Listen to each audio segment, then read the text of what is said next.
Сәлеметсіз бе? Сізбен бірге Мақпал Ергешева. Менің парақшама жазылып, лайк басуды ұмытпаңыз. Бүгін сізбен бірге осындай ыстық, керемет дәмі тіл үйірер лепешкалар дайындайтын боламыз. Алдымен сүтімізге дрожжды салып, толықтай ергенше араластырып, 1 минутқа шетке алып қоямыз.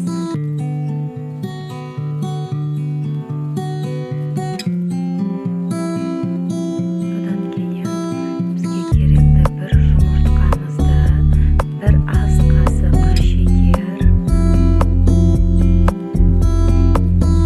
және де бір ас қасық тұз, 3 ас қасық сұйық май немесе сливочное масло, өздеріңіз қалауларыңыз бойынша қолдансаңыз да болады. Толықтай араластырып, қамырымызды илеп аламыз.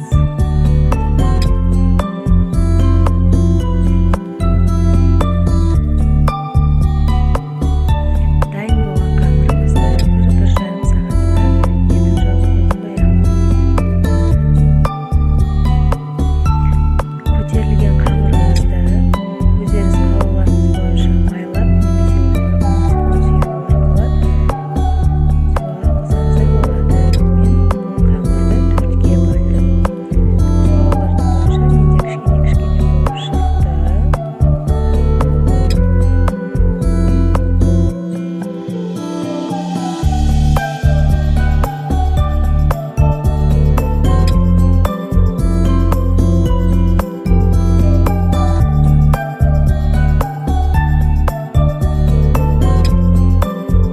Мен нанды осылай 2 түрлі формада жасадым. Бірі будын түрінде, екіншісі дөңгелек лепешка түрінде. Өз қалауларыңыз бойынша жасасаңыз да болады.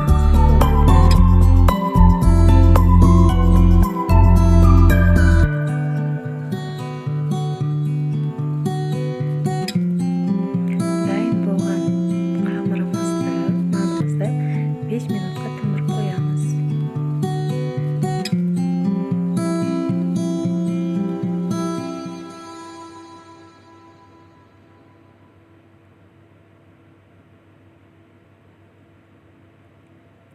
Мен бетіне жұмыртқа жақтым. Сіздер жұмыртқа болмаған жағдайда, үй жағдайында сұйық май жақсаңыздар болады.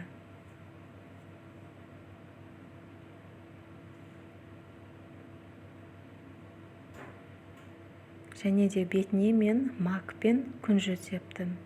Өз қалауларыңыз бойынша сепсеңіздер де болады, сеппесеңіздер де болады. 180 градуста қызып тұрған пешімізге салып, піскенше пеште піскен нанымыз дайын болды. Ас болсын.